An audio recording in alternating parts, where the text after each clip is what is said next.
My memoir would be like, everyone sucks. Everyone sucks. I'd be like, everyone is garbage, and I'm still here.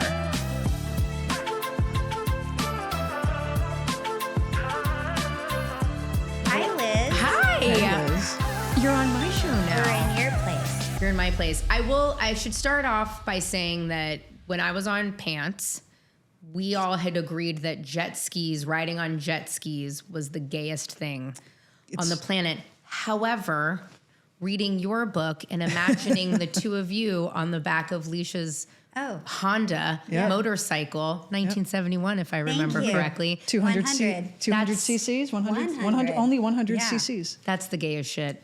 It was Thank you. the Wave Runner's like 90s gay, late 80s gay. Fair enough.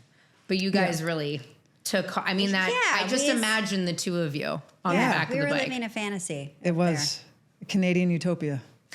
I love having the two of you go back and forth and tell your life stories together. So you like the book? I loved the book. Good. Look, I have a whole stack of notes. But no, a lot of people, I think, especially when they've had the careers and lives that you've had, feel like they need to tell their story. But it's very rare that you would tell a story together with your best friend. We had to figure out how to do that because we a lot of times had the same exact experience, or we shared the same experience. So we divvied up responsibilities within the certain chapters. Well, yeah. You guys even went to the same college. Yeah. Yeah. Years What are the apart. odds on that? Do you think you would have been best friends in college also? Yes. Well, we wouldn't have gone to college. No, If you had met each other? The place we went. We certainly would have been friends together Yeah. at that school. 100%. Yes. How could that not have happened? It doesn't even make sense. Yeah, when we met, we realized within the first few days of knowing each other, when we were shooting a pilot, that we went to this random drama school that not everyone had heard of, really. Yeah. Because it was just a small 2-year conservatory. And what do you know? We happened to share teachers. We knew all of the references. Everything. And it's a rarity when that happens. But you did so many of the same things, but you had, like you said, very different experiences. Like your time living, Kate, in New York was different than Leisha's in New York in college. You were already out, just really hitting the streets. Really living it. Going At the cubby hole. Sneaking down to the cubby hole. every night. And you were not out. Not every night, but like a lot. I was partying at Don Hills. Yeah. Yeah, you were with Parker Posey living your best life. But you weren't really, you had all these parallel lives. Yeah. But you were still incredibly different, like the way you experienced those things. Very much when so. I was going to Don Hills, it was Squeeze Box. Well, the Squeeze Box was on Fridays. I went to Beaver Night, which was Thursdays. Okay, see that? But also, 6 years apart, maybe? I think. Yes, I believe it was 6. I think I just left New York when Leisha Kate got doesn't there. like when we do math on that regard because the time she was in New York, if you knew what grade I was in, there were times where you're like, okay, enough. I got there in 1989. Okay. And I was in 7th grade. Right. So that's 6th where grade. it feels weird. Yeah. Yeah, that's a chasm. Yeah. So New York in 1989. I know. That's a and trip. being out must have been so wild. It was incredible. I would wish nothing else than that experience that I had. I feel grateful. Yeah, It was gritty and dirty and graffiti and artists, and we were all broke, but you could afford to live in Manhattan. We all lived in the Village. It was just could afford the something you would Village. read about, and I'm like, I got to live it. Yeah, it's like when people ask me about San Francisco and I say, I just feel fortunate to have grown up in San Francisco when I did because it doesn't exist Today. anymore. Right. You know what I mean? well, everything is just more gentrified than it was. Yeah, it's real blah, blah, blah, Yeah, a little AI. bit. you know what I mean? Yeah. It's like very no true. one's calling a night the Beaver, what is it? The Beaver High? Beaver. Beaver. Night. Yeah, nobody's doing that fun stuff anymore. Don Hills, sadly, is long gone. That whole that place. Oh Yeah. yeah. No, all of the iconic spots are gone. I loved the beginning of the book because you guys talk about, growing up in Nebraska, growing up in Philadelphia, you had very different lives and upbringings. And your high school time was also very, very different. Yeah. You came out really early. You came out much later, which we'll get to, Kate, because if you came out that much later, then we'll wait in this podcast to also have it come out later. But you also say that you based your characters in the L Word on your adolescence, which I thought was interesting. I just pulled a lot from all the things I felt as a young, like, gay kid. I had to, because that's what I know. Like, you always pull from something you know. And it's like, I just felt when Alice was in these situations, I recognized them somehow. Sure. Like the nerves, the insecurity, like, and I was like, oh, I know this person. Yeah. I just pulled the references that I grew up watching, because it was such a pivot from what we usually saw on television. Sure. So I was just trying to understand how to approach it. Yeah. And I was a movie nerd. Right. My whole life. So I watched a lot of films that maybe people my age didn't normally watch. So I had these random references that sort of just pinged in my brain, and I just got inspired from them and went with it. Do you think people would be, when they read the book, are going to be surprised how long it took you to come out? I don't think it took that long. How old It's not were like you? I came out at 45. No. But you were also... It's not like I have 4 kids and an ex-husband, you know. Fair enough. I don't think that's terribly surprising. But what do you mean by that? I just mean that, like, it's, you know, you talk about your time in New York when you were modeling, you like audition, which is crazy. I won't give too many spoiler alerts, but you auditioned for a couple of even another very iconic queer film. Yeah, remember? Just, I'm pretty fresh. That's good. You just finished the book. Remember? But, you know, and you weren't out at that time. Like, were you totally out when you joined L Word? No, I wouldn't even know what out meant. Right. I wouldn't have that, like, those words weren't in my... I guess that's what's surprising is, like, you join this queer show. Leisha's just already been a rock star, out and loud and proud. You were not, but you took on this pretty, like, iconic character that was very, very out. You know what I mean? I think that's what I guess I found a little bit surprising. I got to chalk it up to fate. I'm sure at some point back then I recognized the irony of the situation, but I also was the youngest in the cast. Oh, you were? Yes, I was 23 or 24 when we were shooting the pilot. I was the baby. So everyone else, you know, had lived a little bit more than me. Sure. And I didn't have the chance, like some people, where they got to explore themselves, discover themselves in the privacy of their lives. I happened to discover myself and get to know myself in this circumstance. So I handled it the best I could in the circumstances that I was in, and just trying to, I suppose, just own my own narrative and not just giving it away to someone else for them to do it. Yeah, which is hard to do. It was hard because really, it was different back then. It was coming out and being gay. It looked different. Yeah, it was an event. It was like you came out and it was an event. You or had like a career killer. I didn't even see it as a career killer. I knew that was that's what immediately followed. But just the act itself of coming out just felt so, you know, like an event, like a moment. And I didn't want a moment. I just wanted to be. And I didn't have those words to articulate that. And so that's what I think I probably was battling the most with. And then we all sort of surrounded you and supported Kate in her private life, and she was very much... Well, they just let me grow up. Yeah. Like I was the baby. Yeah.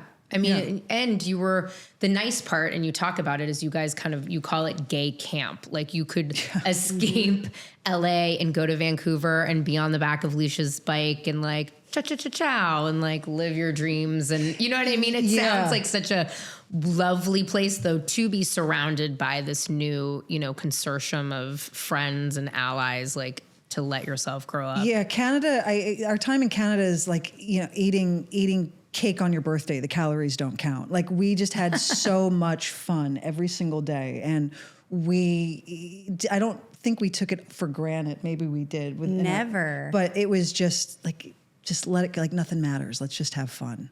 And that's we were also able to, like, the attention around the show started, you know, happening, but we were like safe up there. Yeah. It wasn't, you know what I mean? So but it's not like paparazzi. Like like we talked about this before, but it's not that we were being ever chased down the street. Yeah, this wasn't whoever was popular at that time who was being chased by paparazzi. That was not us. Well, it was like the era of like Paris Hilton, and it was sort of reality star paparazzi back then. Yeah. What a time. Big Kiss. I mean, really though. Laguna Beach, MTV, The Hills, that whole thing. Oh, it was The Hills. We used to watch that. Yeah, we got it. Did you? Oh, yeah. Like in your trailer, watch The Hills? Everything. Yeah, we got it. Yeah. That's DVD so sets. funny. Why do you think the show was originally called Earthlings? Good question. I feel like we know the answer. I think I'm going. Answer it then. Go for it. Give it a shot. I'm going off script here.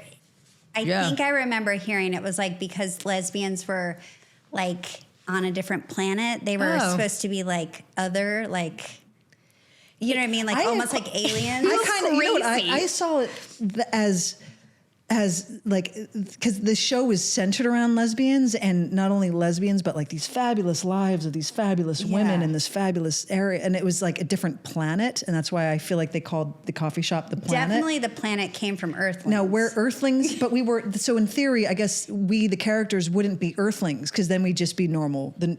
Right, wouldn't we have been on a different planet? We'd be on a different planet, so... They didn't think it through, apparently. I don't know, but like, it wasn't a life I had ever... These characters were not people I knew. No. Yeah. Like this sort of alternate universe of this fabulous, chic, like incredibly like well-off group of women. I was like, you know how people are like, I want to be friends with them. So did I. I was like, where are they? Like, I literally thought that was, I will never forget watching it in San Francisco, like as I was coming out, contemplating moving to LA, watching like old episodes. Cause I was living in New York when it first came out, and I was like broke and didn't have a TV and obviously running that's not around. my life.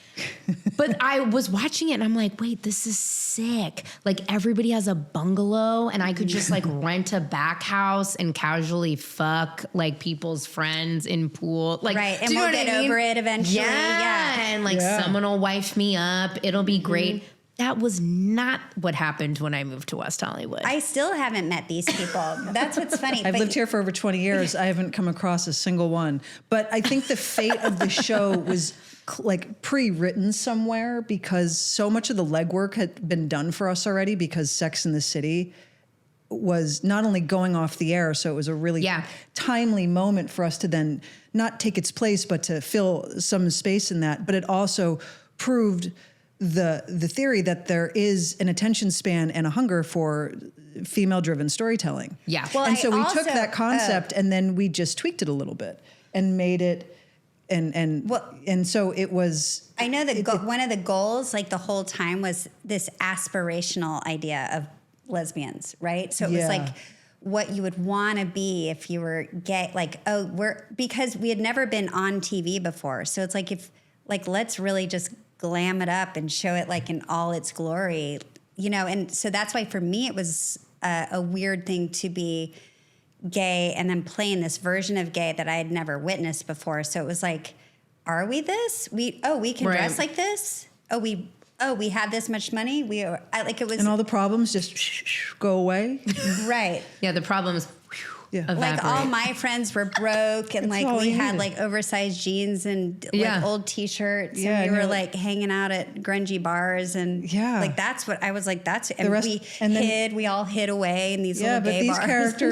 These characters didn't work, and we all wore designer clothing and never repeated an outfit, and just had all the time in the world. And we worked. Drink coffee. We barely worked. Well, we cut had jobs. A couple of people's hair. I cut some hair. Leisha did a. I was a journalist.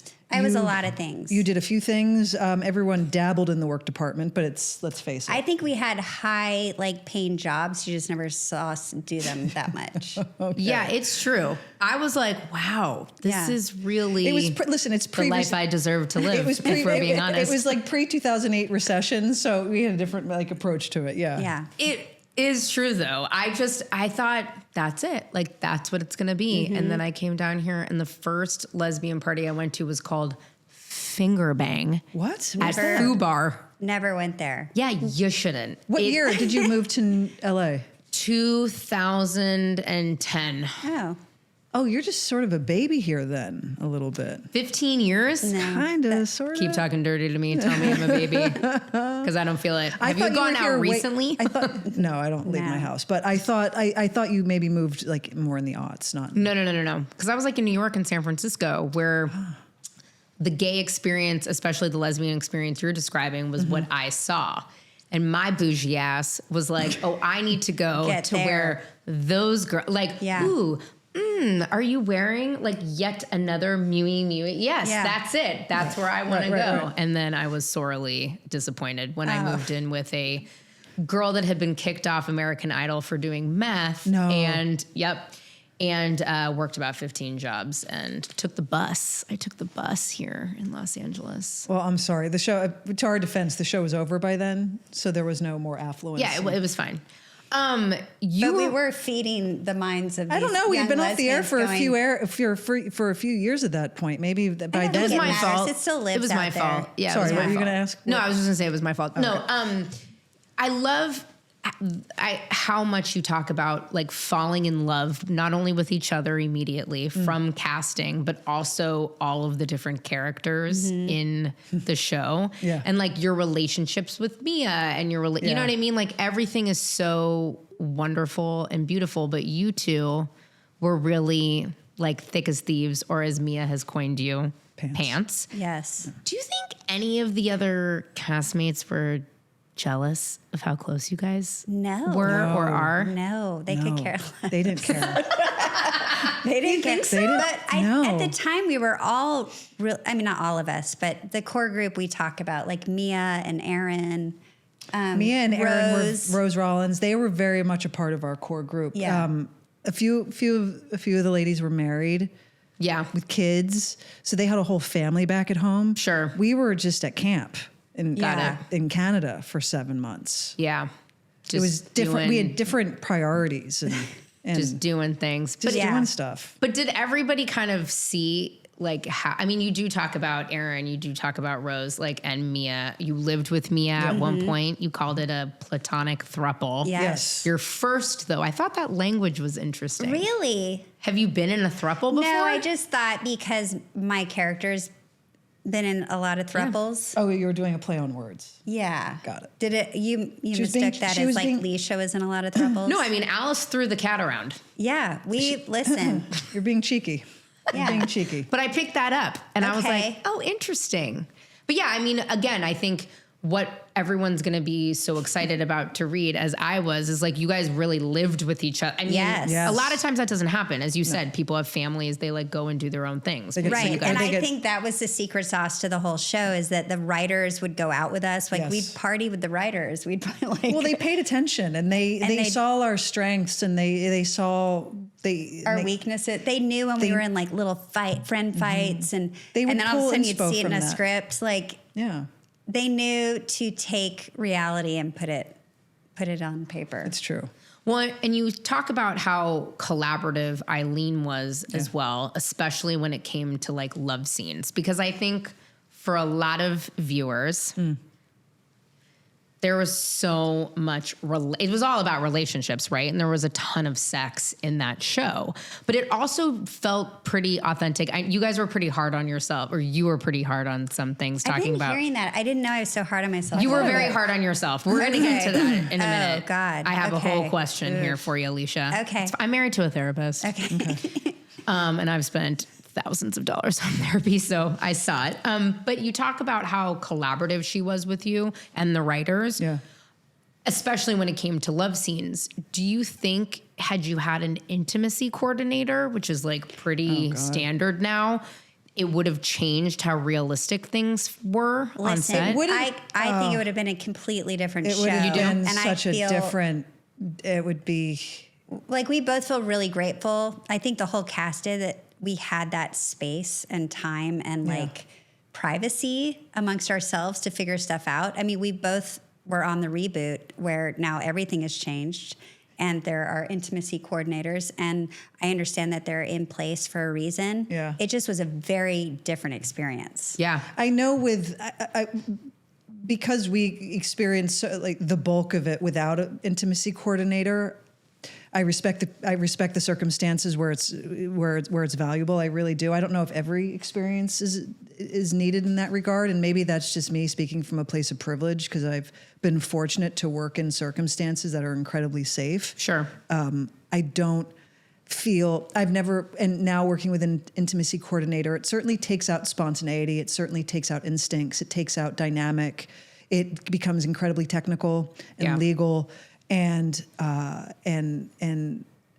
creativity. I have to say, I think a lot of our sex scenes were creative. Yeah, they were creative, and they were a lot of them were spun on the day and the moment with the certain director and the actor and the environment we were in, and that's where it became. That's where I think these moments that people remember, if they remember them, they came from those experiences, and you wouldn't have that necessarily because it's all planned out to the T beforehand. That's what I thought. I thought about that. I'm like, I would feel like a lot of that energy, especially since you guys are together so much, there's like you can't can that. You can't put that in a bottle, that energy. And if you start to get so technical, like it's literally a choreographed dance and somebody messes up what you would practice, you know what I mean? All that kind of stuff. But I think it can work. Like I had a threesome in the Reboot, and I feel proud of that one. And we all, we worked with Steph Green was our director, and we met before, Sepida and Stephanie, like we all planned it out, and it felt like a little old school. It was actually the first time on that show I was like, oh, this feels like it used to feel. Oh, nice. But then you hit those moments where, okay, then everyone has to like talk about that. And that's great, but it sort of, to me, it made me more self-conscious. Yeah. Yeah, it does. You feel sort of like a parent in there, or like there's someone kind of waiting for you to make sure that like you're hitting all the moments. Yeah. And maybe that's not what they're doing, but it feels like that. And I come from a place of you're in a scene and you have two actors in it, and the actors are going to figure it out. Yeah. With the director. I agree. I feel like, especially in a show based on female sexuality and relationships, that kind of having somebody watching, telling you what to do could be distracting. Yeah, and sometimes you're like, oh, I want to try something different on this take. And sometimes that last minute idea that you have is actually the one that lands. You can't. But now you can't do that. Now, because now you got to call the lawyer, and the lawyer, it's a thing. But it's not bad. It's just different. It's different. You take a lot of responsibility for a lot in the book. Don't get scared. It's okay. But you address a lot of the criticism. Everybody's going to critique shows, right? Like, especially when they're iconic and they're a part of their lives and pop culture. And it's the first one, yeah. Exactly. And you address a lot of the criticism, one being that said sex scenes were done through the male gaze in the first series. I also love your response, which is like, women also have a gaze as well. Listen, I mean, that's what I couldn't wait to talk about. But that was the misconception. Up until current time, people were like, oh, but the original was the male gaze. No, it wasn't. Sorry, guys, it was not. It was created, written by women, directed by women, also men, but like mostly women. It was acted by women. And it was like, for me, exciting that we were showing that part of the gay culture. Like, because we are hot for each other. 100%. Right? And it's like, we're not just out there, like everything usually is like, it's like a slow tickle or like a soft caress. And your skin's so soft. And you're breaking down crying. And it was like, no, we actually want to like get it done. You know what I mean? And I think, and we look at each other like sexually, and I was like, this is exciting to show. Yeah. And I'm glad you addressed that, because it's true. Like, what, are we not allowed to sexualize women too? Apparently not. But people hadn't thought of it that way up until now. They still probably think that they assume, oh, but that was the male gaze. Yeah. It had to have been. It had to have been for it to be shot like that. Which is when really it was you or me or somebody else in the cast with Rose Trochet or Lisa Cholodenko or Angela Robinson. I was going to say, you had like iconic. We had amazing directors who, also got the memo and wanted to tell the same story. But you also take responsibility, I think, for things that people have critiqued the show, whether it's like talking about how privileged and white the original series was, talking about handling transgender folks and like, why do you take so much responsibility for some of the writing? Leisha? Yes. Well, because Leisha's character, like, you were the sort of... I said a lot. I didn't. My character said a lot of things that I think are harmful. Okay. And I take responsibility because they came out of my mouth. And because in the reboot, we had different positions. Right. We were EPs, which really only meant we could, in this case, protect our characters. Okay. At that point, I could say I didn't want to do something. Like there was a storyline that came up between Alice and Sophie that I wasn't comfortable with, that they were pitching me, having to do with race. And I said, I'm absolutely not going to do that. This character would never do that. I'm not going to be a part of being a part of, I'm not going to do it. Sure. And so I had the role and the power to say that at the time. Back then, you had to say what was written. Well, it's what you had to. Well, in that case, you did. I think we were naive at that time to just think we had to, right? Yeah, I just like as a reader felt for you, and obviously I love you, so I was reading it. I'm like, oh, Leisha, but like it was back then, and like it was one of your first shows. Like I think it's so kind and so true to who you are to see how things could have been different back then. But I also like you were in a position where it was one of your first shows. Like a lot of people didn't know things back then. So I think that's as a reader, and I'm sure a lot of people will feel the same way where I'm like, oh, Leisha, like it wasn't totally your fault, but I appreciate that you like can see, and obviously things are so different now. We have different language we never had. Everything is different. And, and no, I didn't create the show or write the show. And I was just saying the words. But, it's... People don't realize that you didn't write it. Sometimes they're like... Of course. And they think that it just... You are that person, that you said that. And it's like, no, I'm saying what was written for me. So I understand why you had to clarify that. It makes sense. I do. I just was like, whoa, I mean, people probably yelled at you as Shane... for breaking Carmen which one? Which one? Was that so weird? Were you like, dude, what is wrong with you? Like, I guess you referenced Mia. Somebody had come up to her and said something crazy in a bar, and you're like, I'm just an actor. Like, you want me to die and my character dies and then I don't make any money.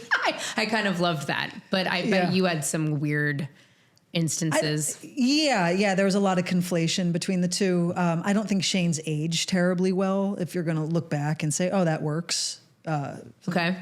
You know what I'm saying? And I think part of it is because there wasn't I think she kind of stayed at a certain level and it wasn't really allowed to progress. And so she was just always labeled the player because in essence, I suppose she was. Right. Did I answer your question? Yeah, you did. And it's so funny because that's so different to who you are. Was that strange to have people not be able to see the difference sometimes where you're like, I'm not a player, but I crush a lot? I think anytime there's an expectation put on you that's not based in any bit of reality. I watched all that happen in real life. Was it weird to watch it happen? You could probably answer it better than me. Well, no, like I would, if Kate was like, maybe you'd go on a date or a couple of times with the same girl, I would see sort of the expectation turn into like immense disappointment. Well, not disappointment's mean, no, but just sort of like, oh, like this is not what I thought. Yeah, like, I want to stay home and watch TV. Let's watch a movie. Yeah, you're like. And then after a while, I would it's almost like I'd be like, no, she likes to watch TV on the couch. Like you're not going to be going out to a fabulous, Yeah, we're not. Like a runway show and like. Yeah, I'm not going to do your hair and we're going to like, have sex up against. Like I just want to. Let's just like go out to dinner and like watch a movie. Like what's wrong with that? There's nothing wrong with that. Which is funny to watch. I mean, you guys had a lot of really fun shenanigans and times at gay camp. Yeah. Do you think Holland Taylor stole one of those Xerox copies of you guys in your butt? I hope so. And if she has it, I'd love to have it because then we could maybe do something with it. That would be great. I would frame it if she had it. I love that. I think Holland probably thought we were insane. Sure. You had a lot of really good cameos on that show. We had amazing people roll in. Are you kidding? I mean, what was it like to slap Sybil Shepherd's butt or spank? I mean, working with Sybil Shepherd was crazy exciting for me. Like back then, like these icons, when they were coming on the show, our jaws would drop. We're like, and then we got to like play with them, and it was so much fun. Yeah, I couldn't believe like came out of me out of nowhere. It wasn't in the script, and that's when she was like, Yeah. Thank God for no intimacy coordinator, because you wouldn't have been able to do that. Exactly. I couldn't believe I got to like have a relationship or an affair with Rosanna Arquette. Yeah. For was like, a long time. For a long time. I was like, I grew up watching you. You're amazing. Exactly. Yeah. You're amazing. She seemed to learn a lot about lesbian culture She from sure that did. show. She's great. But she was like gung-ho. She's like, let's go for it. Yeah, I mean, those are the moments in the book that are so fun to read, because you're like, I want to be, holed up in a hotel, like business center with the cast of the L Word, like sitting on top of a Xerox machine, waiting for my time to film. Do you know what I mean? Yeah. Like that sounds fun. I have to say those were the like best parts. Yeah, I feel like cast holding. That's where it always went down. I feel like whatever happened on camera, that's only like 5% of the fun and the chaos that probably happened off camera with all of us. Definitely. I can imagine. I was surprised, Leisha, that you said that the L Word helped you realize that you were a sexual woman, given that you were a rock star.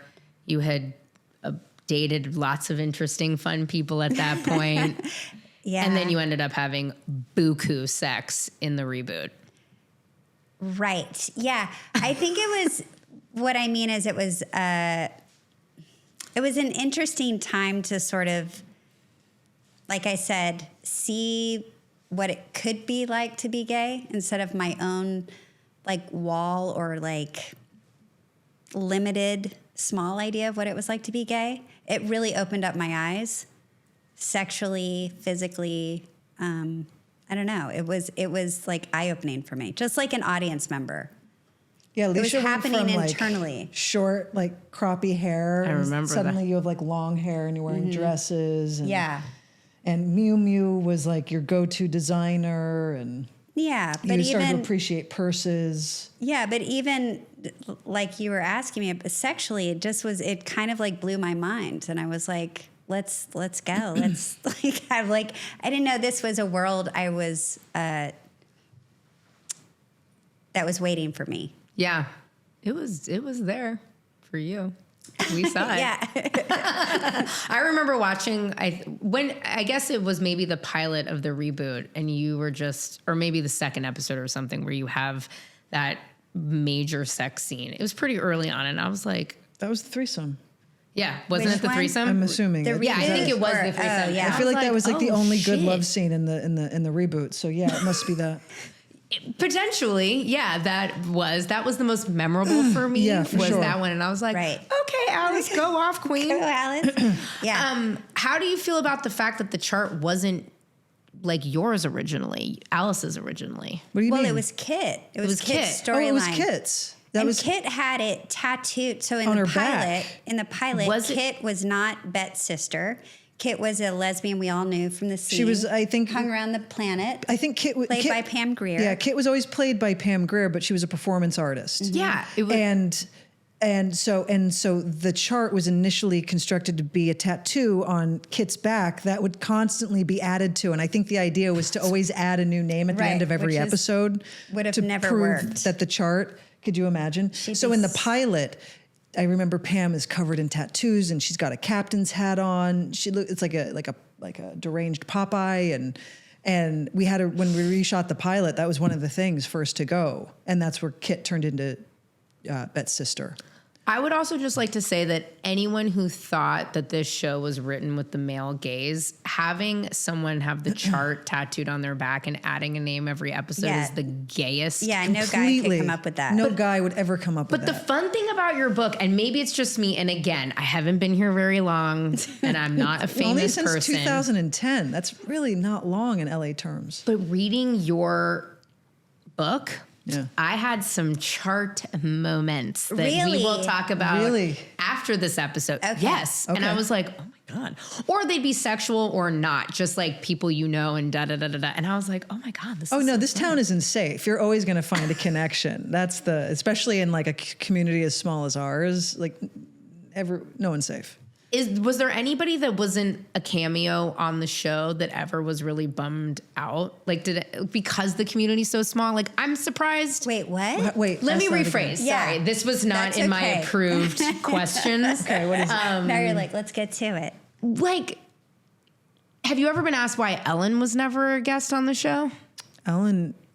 No, I didn't ever seem interested in I don't think she ever would have, but I think she had her own career. Yeah. It was like not... She didn't need to come on the L Word. But it was fun to have like Sybil, like there were those big cameos that came on that I felt like... We had Snoop Dogg.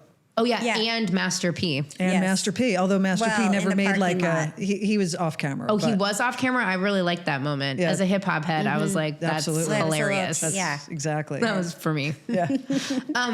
But I just want, I think there was definitely, like when Rosie came on the Reboot, it was really fun because she was so iconic. Well, I think the Reboot had a different, it had already been done. It was like, I want to come be on the L Word because I used to watch that. It had a different, I don't know, expectation. Pull.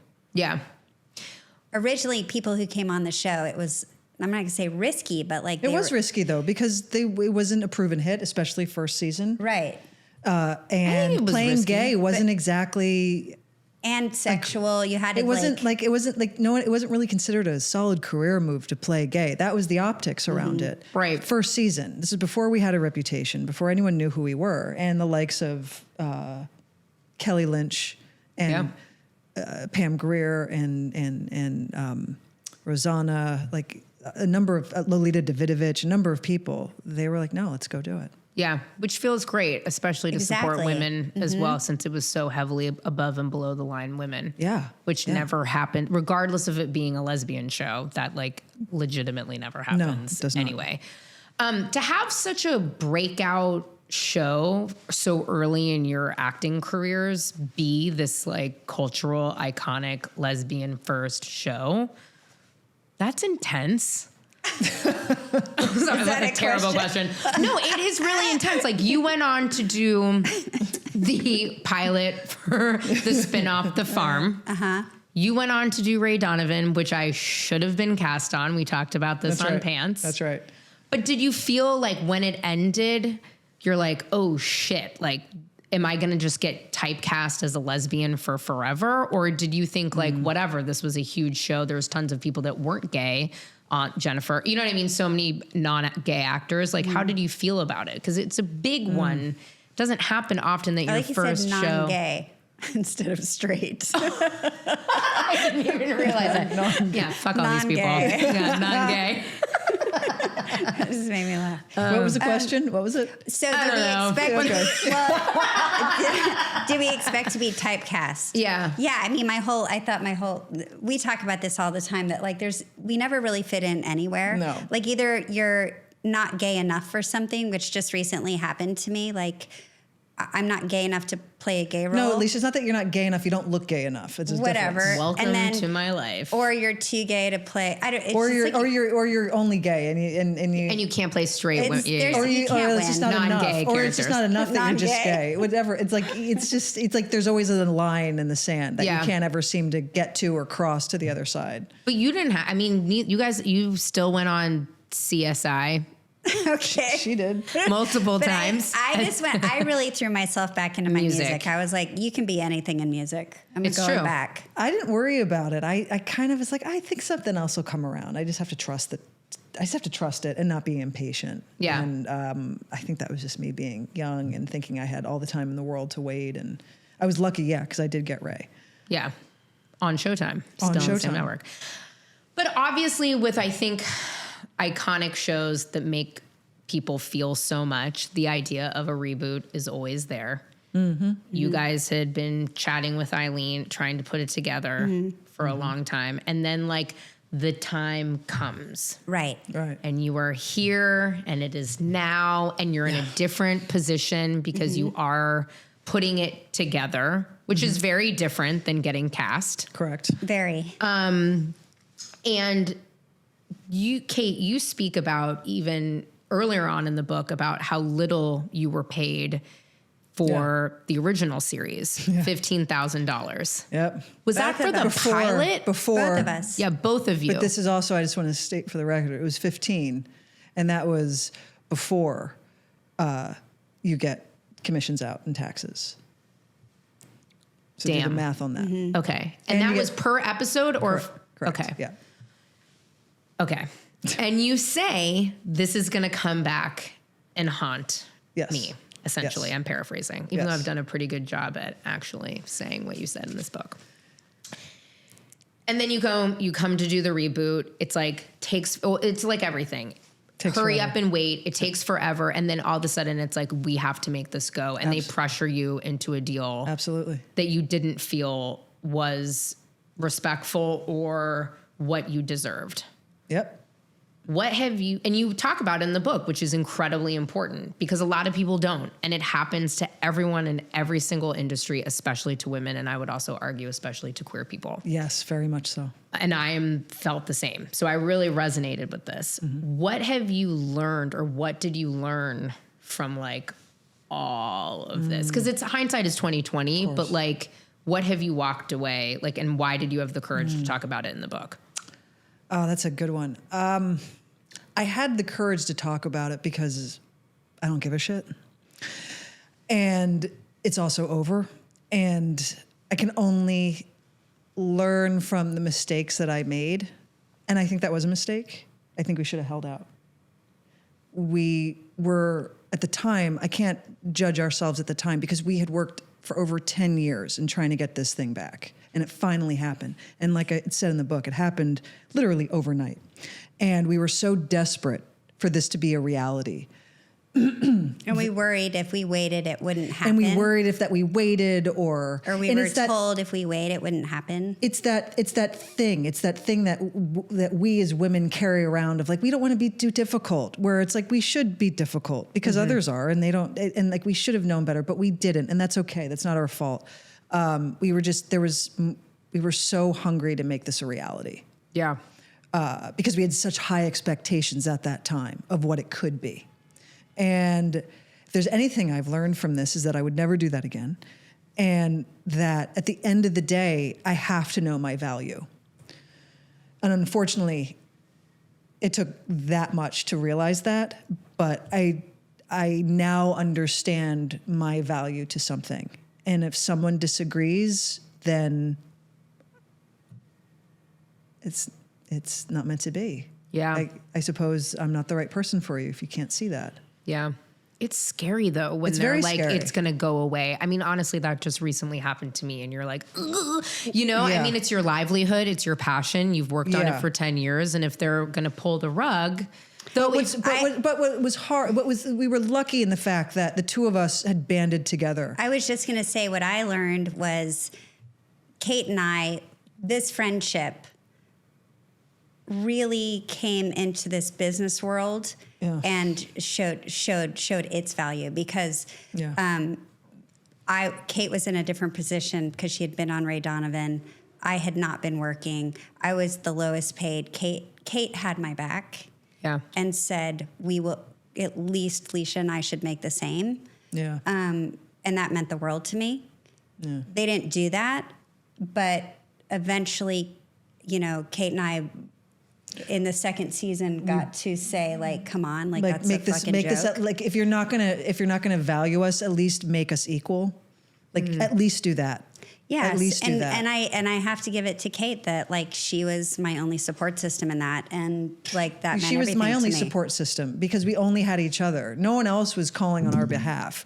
We were calling for each other's behalf. And thankfully, we have the same lawyer, so it's not like we had to make a ton of phone calls. Yeah, it was directly through one guy. And I think, you know, we brought validity to the show because we're gay, and I think that's like that's what I mean by value. Very important value. And you know, sometimes that stuff isn't recognized, and that's pretty wild, especially when you're on an iconic gay show and you're the two gay actors. Yeah, it can be pretty painful. Yeah, it was a hard pill to swallow. And I think probably going into it, you're bringing it to the network, you're putting all this work into it, you're getting EP credit.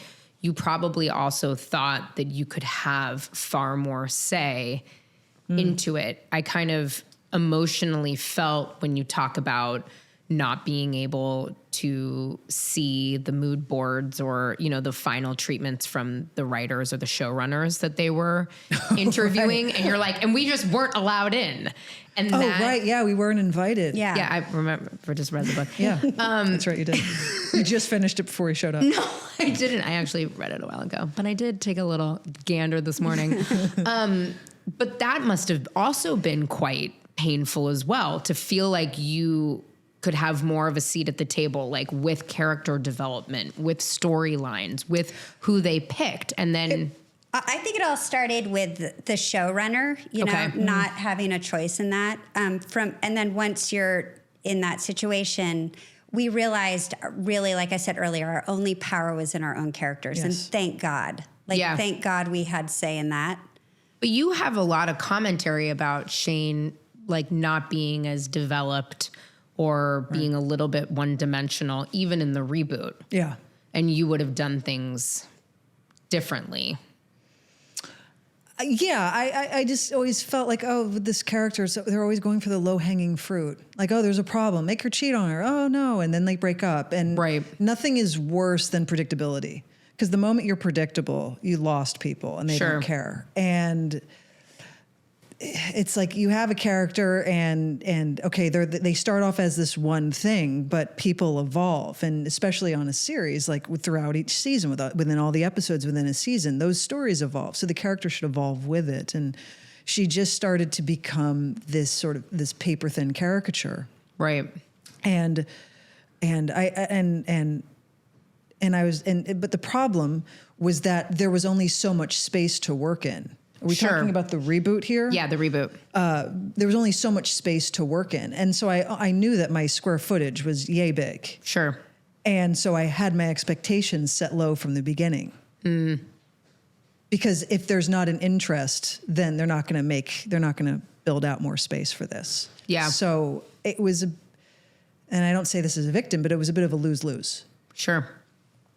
Well, and I think when you bring in a different generation of showrunners, writers, etc., like that can also be tricky. I mean, you have the actual generational divide that is the core kind of concept of the show. And as a viewer, you felt the difference. You know what, though? Yes. We were actually really excited about that. We thought it was interesting to take this older generation, sort of like, you know, pioneers in the gay community as characters, I'm talking, and then bring in this young, like, generation and have those conversations. Like, how are we helping each other? What have we done for each other? What can you teach me? What can I teach you? How can we laugh at each other and make fun with each other and jest? So, you know who's done it really well? Hacks. I think that Hacks has done a really good job. Like those kind of conversations were very exciting as an idea to us. Yeah. So we were really into, like, I don't think age is. It wasn't the age. It was the aversion to risk, and that's what was the turnoff, and that's what didn't work. It's like the moment you're scared to take a risk, that's another way you've lost it. It's like you have to trust that the people watching are way smarter than you, and they're actually probably a few steps ahead. And so but if you're scared of offending anyone, well then.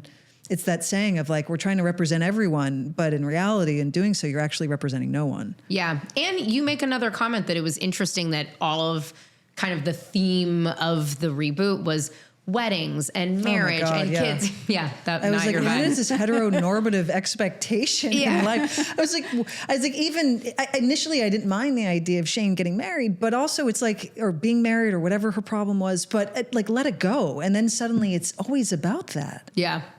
It was. That's why I said, I was like, where's the fucking softball episode? Where's the good time? Can we play soccer? Where's the fun? Roller derby for Leisha. Yeah. Where's roller derby? Where's the barbecue?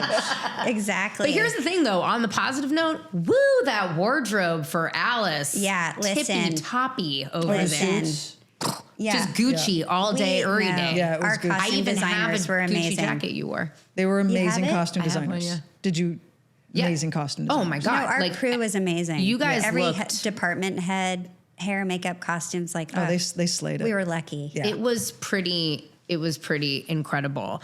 Well, Kate, I know you didn't make a ton of money during the first season, but have you made it up? Leisha didn't either. Have you made it up with residuals from Kristen Stewart's career? Not as of yet. I've been waiting to ask you that for like 10 years. I want to talk about something. Okay. Yes. Before we were talking about value and what we learned, and I talked about our friendship and what it meant in a business sense, but also we both learned that we can take our own value and do something with it. Yes. Like instead of leaving it up to other people to like, I wonder if they'll see it, and that's really where will they like me? Yeah. Or do they understand? And so That's a good point. Kate and I have really like bonded together and started a lot of really fun, exciting projects together. Yeah, I that think the world doesn't know about yet, but You're right. I think Leisha and I, we've had so much experience. We've made so many mistakes together. We think very similarly, and we've also been in the trenches together where we've seen things happen in an unfair advantage. We're like, let's take the reins on this for a minute. Which I really like. And I like that you jumped one of my questions, Leisha. It wasn't a question, but I agree. Like, that's what's really come out of this. Like, Pants is beloved. I mean, like I said earlier, you guys could read my questions or the phone book and people would be very engaged. You know what I feel like? I feel like we're voices for our community. Yes. We understand who we are and where we came from. Yeah.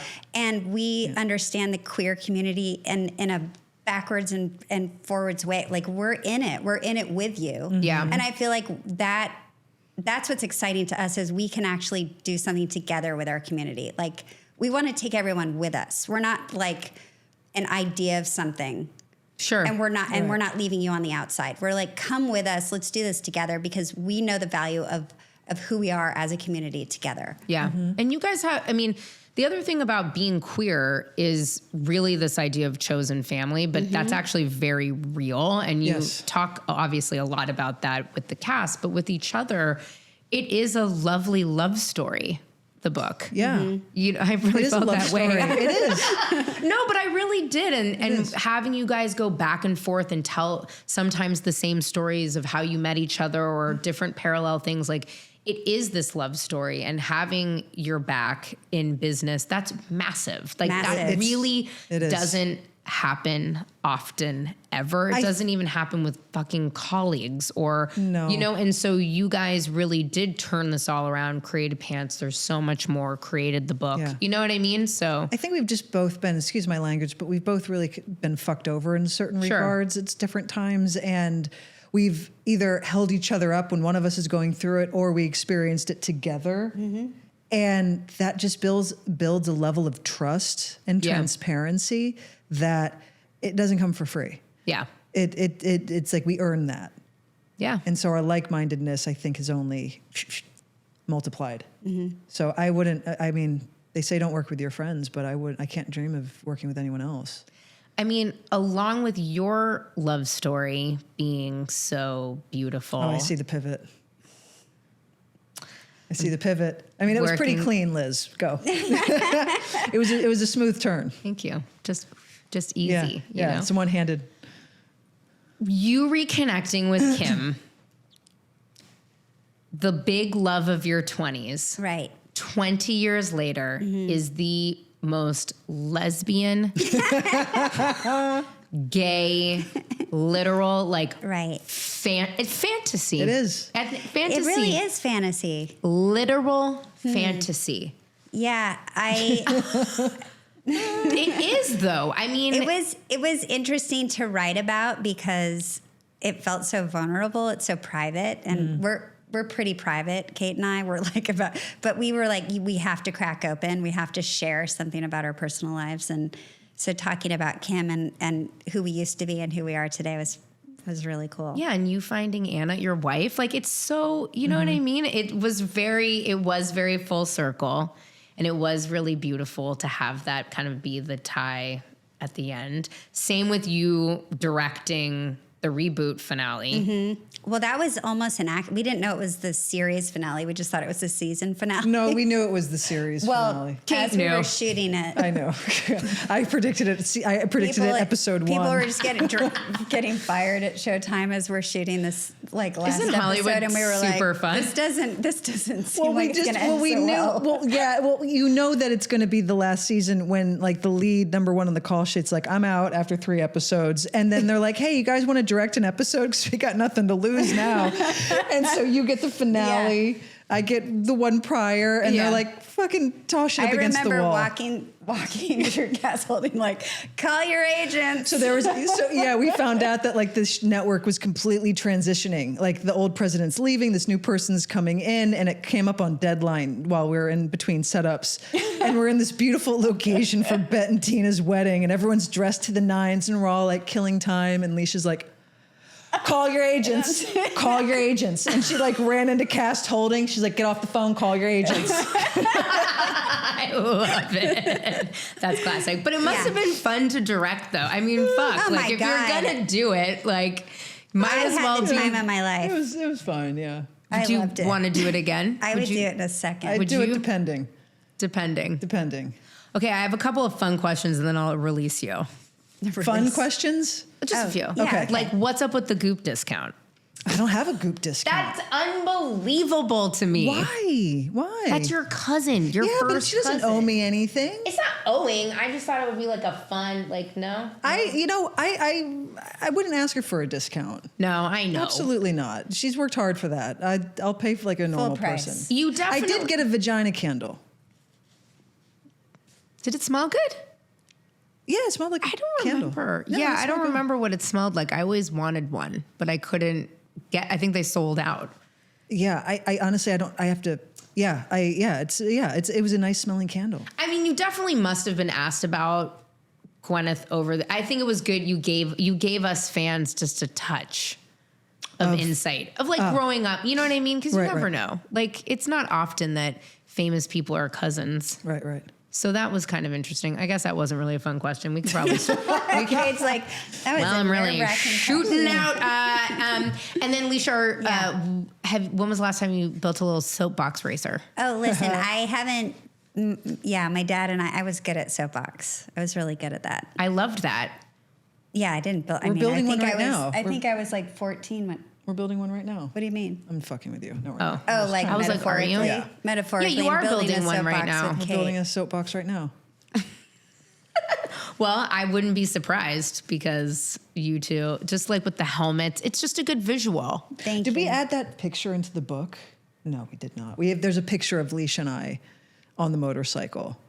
Oh my God, is? No. Yeah, there is. I need that. I don't have that. I need to see that. Yeah, it's a really cute picture. And then did you ever like deep dive, is it Shelley from high school? Who's Shelley? Yeah. In the book, Kate. Of course. Shelley, yes. Of course. Like, please tell me that she's a part of an MLM and you found her on the one that went to Texas. Yes. She went and visited her at college. Oh, I was like, how did you know she just finished the book before we got here. I forgot I put that in. I was like, how'd you find her? Oh my God. Yes, of course. I was like, what's she doing today? Of course. She was more like, what is Leisha doing? Where can I find her? Like, is she selling? When I was writing about it, I was like, I haven't looked her up in a while. Yeah. And you did? Yeah. Oh. MLM? Yeah, I've looked her up. Selling she's doing shakes great. She's doing great. And like leggings on Facebook. No, she's doing great. She's got a great opportunity for you. Shelley was a Rox girl. Huh? Shelley. Rax. Forget Yeah. them.